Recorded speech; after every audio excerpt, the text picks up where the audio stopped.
Trade war. It's not new. Since the Trump era, tariffs have flown back and forth. At first, it looked like a fight over prices. But years later, the war hasn't stopped.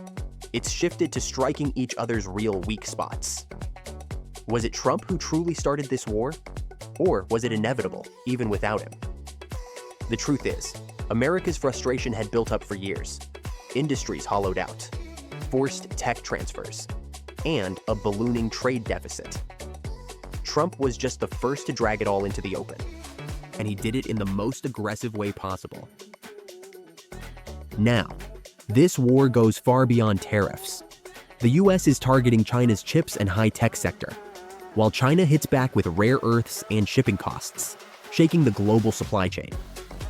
So the question is, what's the real endgame? Is it about fixing trade balances?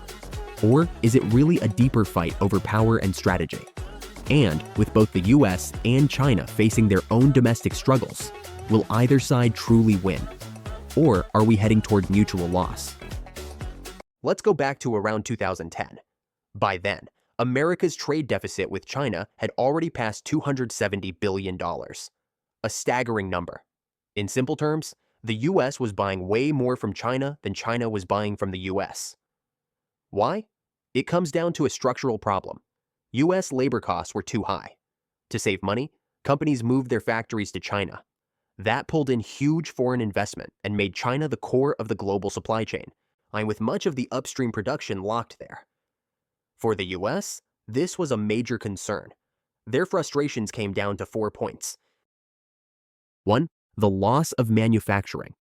Factories closed. Blue-collar workers lost jobs. Social tensions grew. 2. Technology transfer. American companies setting up in China saw their know-how gradually absorbed, hurting U.S. competitiveness. 3. The currency issue. Washington accused China of keeping the yuan artificially low, making exports cheaper and leaving U.S. firms unable to compete. And 4. The identity problem.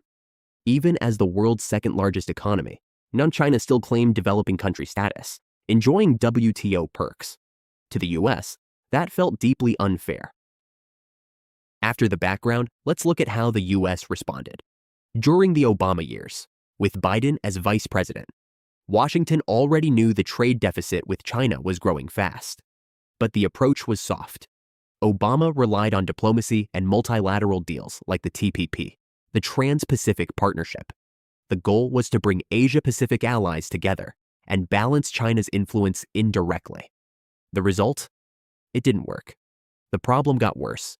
China kept its world factory advantage. America's trade deficit hit new records year after year.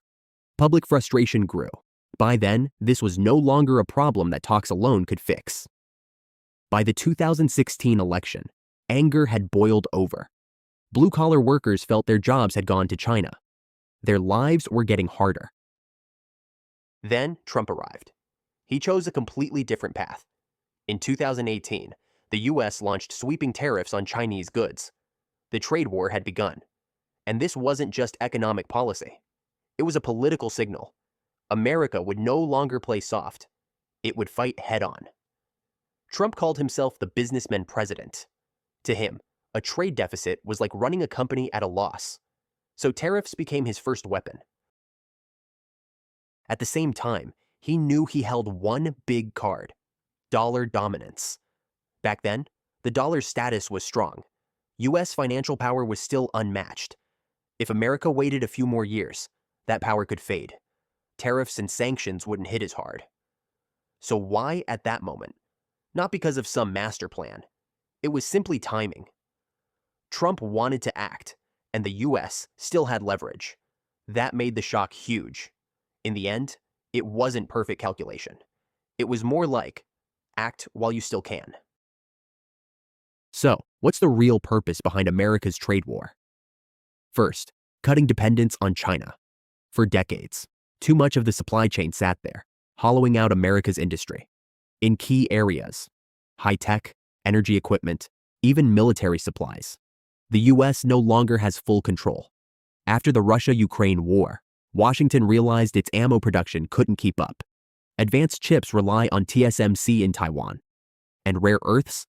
Over 90% of global processing is in China. If Beijing pulls the plug, weapons stall. America has the guns, but risks running out of bullets. That's why Washington pushed China plus one. Companies are told to diversify to Vietnam, India, Mexico. So at least some production stays in friendly territory. Second, protecting dominance. Even if the dollar weakens, military power is America's last card. But shipbuilding has shrunk since the Cold War. Few yards can build large warships, with worker shortages and supply chain delays making things worse. Fed data shows July 2025 capacity utilization at just 77.5%, 2 points below average. Even the Pentagon admits U.S. shipyards can't sustain an arms race. Meanwhile, China has rapidly expanded shipbuilding, launching more warships each year than the U.S. America still has the tech, but no longer the overwhelming output. Third, domestic politics. Trump needed to prove he was bringing jobs and factories back. Tariffs became his tool. In February 2025, a new round kicked in. Some Chinese goods hit with rates starting at 10%. For Trump, it was proof of being tough on China. Fourth, the origin washing effect. Many goods are still made in China, but rerouted through other countries before reaching the U.S. On paper, China's share looks smaller. The trade deficit seems reduced. For Trump, that's a political win, even if reality hasn't changed. Fifth, tariffs as bargaining chips. Take APEC. Washington often says, tariffs are coming, but delayed until after the summit. That keeps the mood calm, but also pressures Beijing. If talks fail, tariffs drop right after. In other words, APEC gives the U.S. a time window, keeping China on edge while showing the world it still has diplomatic flexibility. If we look beyond the U.S. and China, the trade war has global consequences. First, supply chain costs are rising. For years, China concentrated many processes, cheap and stable. Now, companies are forced to diversify. Logistics and production costs climb. In the end, consumers pay more. Second, markets are volatile. Each trade talk headline triggers swings. The U.S. stocks and commodities can move hundreds of points in a day. Third, multilateral pressure. Not everyone supports decoupling. The WTO and EU warn. Confrontation risks global trade and breaks the rules. Many countries just want minimal cooperation. Fourth, supply chains are shifting. ASEAN exports surge. Vietnam, Indonesia, Malaysia, even Hong Kong re-exports. Many Chinese-made goods are simply rerouted to the U.S. On paper, it looks like de-Chinaization. In practice, the chain remains. Fifth, perception problems. China is the world's second-largest economy, yet still takes WTO developing country benefits. Many see it as wanting to be both a power and a developing country. That dual identity weakens credibility. Sixth, rare earths. The U.S. and Australia signed an $8.5 billion deal, covering mining, separation, and processing. Sounds strong, but the challenge is pollution. Separation uses acids and alkali, producing tailings and radioactive byproducts. Processing consumes high energy and emits toxic gases. China controls 90% of processing not through unique tech, but by accepting pollution with low standards. The US and Australia can't. Waste treatment alone could cost several times more. Scaling up domestically means high costs and strong social resistance. Environmental protests could delay or even block projects. So, the deal is a signal. But replacing China's rare earth dominance will be slow, costly, and difficult. Inside the US, problems are piling up. The biggest concern is industrial hollowing out. America's manufacturing base is too weak. That's not just an economic issue. It drags down military logistics too. The middle class is under pressure. Incomes have stalled, while living costs keep rising. Frustration is building. On top of that, political polarization is severe. Parties fight over almost everything, but there's one rare consensus being tough on China. Then comes the fiscal deficit. For years, America has relied on dollar dominance to borrow and cover the gap. But if the dollar's global status ever weakens, the U.S. financial strain could collapse overnight. Recent years have also seen repeated government shutdown crises. Debt ceilings and budget battles throw Washington into chaos. This kind of division doesn't just hurt at home, it undermines global confidence too. America's greatest strength used to be stability and trust in its system. But even that card is starting to look weaker. Inside China, the pressure is clear. Growth is slowing. Domestic demand is weak. And the structure looks fragile. The biggest red flag is youth unemployment. By summer 2025, joblessness among 16 to 24-year-olds in cities, excluding students, hit nearly 17%. That's several times the overall urban rate of about 5%. And remember, in 2023, Beijing even stopped publishing the data for a while, saying it needed better methods. Many believe the reality is worse. Housing is another problem. In September 2025, new home prices fell 2.2% year-on-year, the steepest drop in 11 months. Local governments, once reliant on land sales, are now buried in debt. By the end of 2024, official local debt was close to 48 trillion yuan, and if you add LGFVs, the figure may top 60 trillion. With no money, infrastructure slows, and the domestic circulation strategy stalls. And then technology. The US choke point strategy blocks China in semiconductors and high-tech gear. China spends heavily and claims breakthroughs, but most are on the design side. The hardest step, manufacturing, is still stuck. Without advanced lithography machines, even the best designs stay on paper. Money is burned, but the bottleneck remains. So China is squeezed from both sides. Externally, the trade war. Internally, weak growth, debt, housing risks, and a tech ceiling it hasn't broken. The room to maneuver is limited. Chips and AI are no longer just tech issues. They're the heart of national power. AI drives economies, but it's also a military and strategic must-have. Whoever leads in AI leads the game. The US holds the upper hand in lithography and advanced nodes, using export bans to block China. In fact, China's chip equipment investment in 2025 dropped about 6%, showing how hard upgrading really is. Still, China has counterweights. Its chip packaging capacity is the largest worldwide, worth $1.02 billion in 2024, and projected to reach $1.84 billion by 2030.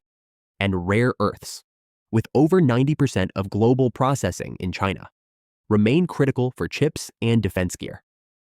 America's pressure is getting sharper. Huawei is expected to make only 200,000 high-end AI chips in 2025, far below demand. Meanwhile, Nvidia and AMD must give 15% of China revenue back to Washington if they want to sell there. So, the US not only blocks tech, but also takes a cut. In the end, both sides are choking each other. The US dominates upstream tech, while China hits back with packaging and rare earths. In finance, this is the real battlefield. America's biggest weapon is dollar hegemony. Most trade is settled in dollars through SWIFT. That means the US can freeze transactions or cut off payments anytime, a huge risk for China's export-driven economy. Beijing knows this.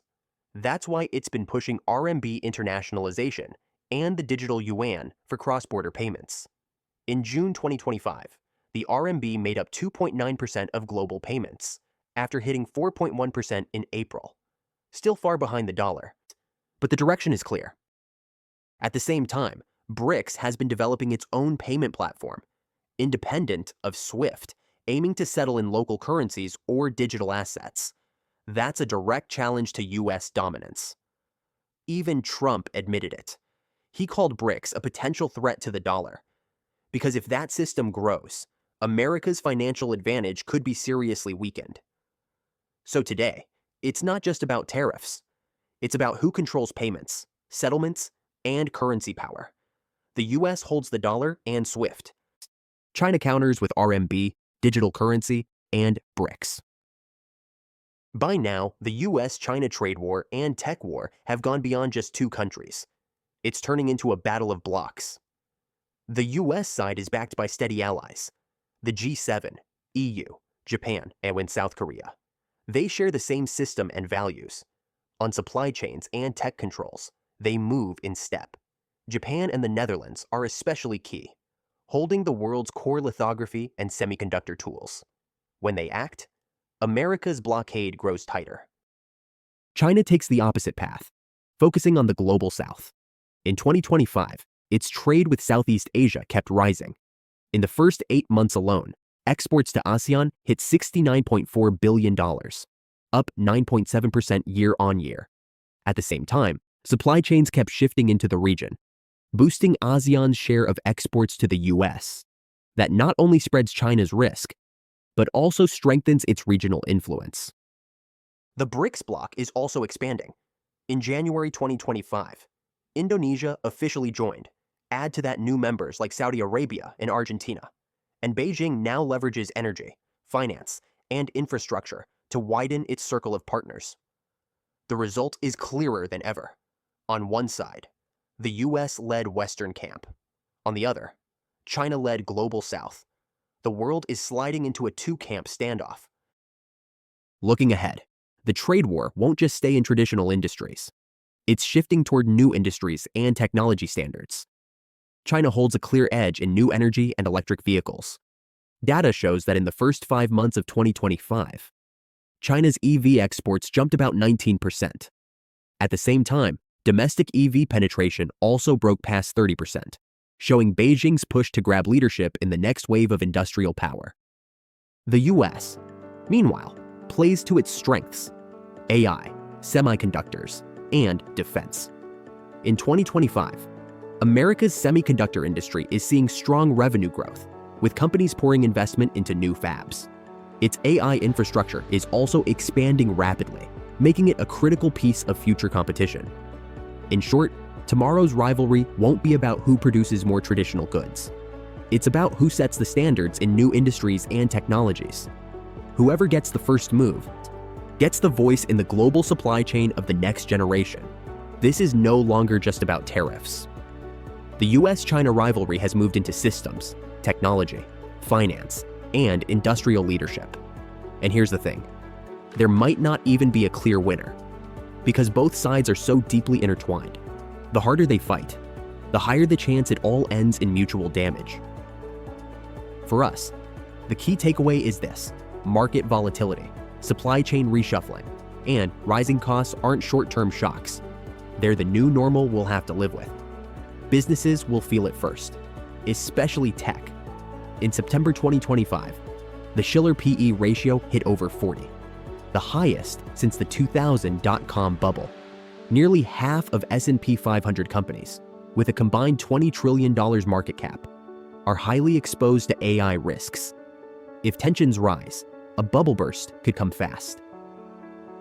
So whether you're a business or an individual, the message is the same: prepare early. For companies, that means paying close attention to supply chain risks and valuation bubbles. Don't just blindly chase the hot trend. Otherwise, you might be the first casualty if this rivalry heats up again. For individuals, it's about thinking through your asset allocation. Don't put everything into one basket. Diversify. Build protection. Because this trade war isn't just about two governments playing hardball. It's reshaping our living costs, our investment markets, and even our future job prospects. At the end of the day, there may not be a true winner in this fight, but there will definitely be people who pay the price. The only question is, are you ready? If you found this breakdown useful, don't forget to like and subscribe. I'll keep sharing clear, fact-based analysis to help you understand what's really happening in the global markets and how it connects to your own financial future. Stay tuned, because in a world this uncertain, having the right perspective is already a form of protection.